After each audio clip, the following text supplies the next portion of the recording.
Kenapa kita sering merasa capek banget, padahal gak ngapa-ngapain? Pernahkah Anda duduk seharian di kursi, hanya menatap layar, tapi tubuh terasa seperti baru lari maraton? Atau bangun tidur setelah 8 jam, tapi energi seolah menguap entah kemana? Ini bukan kemalasan. Ini adalah pemberontakan diam-diam dari tubuh Anda. Dan sains punya jawaban mengejutkan yang akan mengubah cara Anda memandang kecapekan selamanya. Mari kita mulai dengan fakta yang jarang diungkap. Otak Anda adalah mesin penghabis energi nomor 1 di tubuh. Meski beratnya hanya 2% dari tubuh, ia melahap 20% energi harian Anda. Bahkan saat Anda tidak ngapa-ngapain, otak tetap bekerja seperti pabrik 24 jam, memproses emosi, mengingat percakapan 3 tahun lalu, hingga menciptakan skenario kiamat palsu. Dan di sini, ada penjahat utama. DMN, Default Mode Network. DMN adalah jaringan otak yang aktif saat Anda tidak fokus pada tugas eksternal. Ia seperti sutradara film yang terus memutar ulang kesalahan masa lalu. Aduh, kenapa aku ngomong itu ya? Atau memprediksi masa depan. Gimana kalau aku di PHK?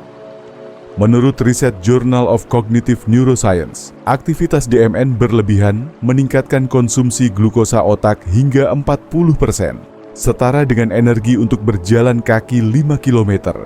Jadi, saat Anda merasa cuman rebahan, sebenarnya otak sedang mengadakan maraton pikiran yang diam-diam menguras tenaga. Tapi ini baru 30% dari cerita. Di laboratorium Universitas Stanford, peneliti menemukan bahwa kelelahan kronis seringkali adalah sinyal darurat dari sistem saraf. Saat Anda stres berkepanjangan, meski hanya karena scroll media sosial atau overthinking, tubuh mengeluarkan banjir kortisol yang mengacaukan mitokondria, pembangkit energi sel. Akibatnya, sel-sel Anda seperti ponsel dengan kabel charger yang rusak, tetap hidup, tapi baterai tak pernah penuh. Lalu, mengapa kita tidak menyadarinya? Karena budaya kita menganggap capek harus selalu terkait dengan aktivitas fisik.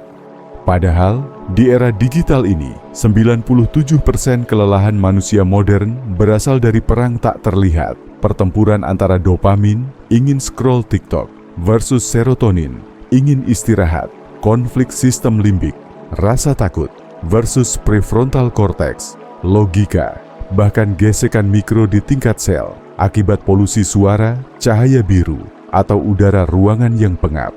Tapi di balik semua ini, ada kabar baik. Kelelahan Anda adalah alarm cerdas, bukan musuh. Mari kita bicara solusi dengan pendekatan neurohack. The 531 Rule, diadaptasi dari terapi ACT. 5 menit, berjalan kaki di tempat sambil hitung langkah. Aktivitas fisik ringan menstimulasi BDNF, protein yang memperbaiki kelelahan otak. 3 napas, tarik napas 4 detik, buang 6 detik, mengaktifkan saraf vagus yang mereset sistem energi. 1 kalimat, ucapkan, "Aku bukan malas, aku sedang dalam proses recovery." Studi UCLA membuktikan afirmasi ini menurunkan kortisol 18%. Mematikan DMN dengan seni melamun terarah. Daripada membiarkan otak mengembara ke skenario negatif, paksa ia membayangkan sesuatu yang absurd. Seandainya aku jadi superhero yang kekuatannya bisa tidur 2 menit langsung segar. Apa jadinya jika kursi ini tiba-tiba bisa terbang ke Bali?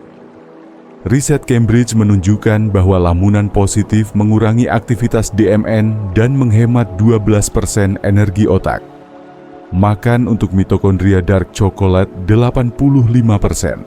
Flavonoid di dalamnya meningkatkan efisiensi produksi ATP. Mata uang energi sel sebesar 27%. Sumber dari Journal of Nutrition. Air dingin dan garam Himalaya. Kombinasi ini mengoptimalkan hidrasi seluler, langkah sederhana yang diabaikan 89% orang. Studi European Journal of Sport Science. Tapi inilah kunci utamanya. Kelelahan tanpa sebab adalah bahasa tubuh yang mengatakan, "Hei, aku butuh makna." Di tahun 2022, 500 partisipan dalam eksperimen Berlin diminta hidup tanpa tujuan selama 2 minggu. Hasilnya, 73% melaporkan kelelahan ekstrem meski tidur cukup. Ini membuktikan jiwa manusia bukan mesin, ia butuh alasan untuk bangkit.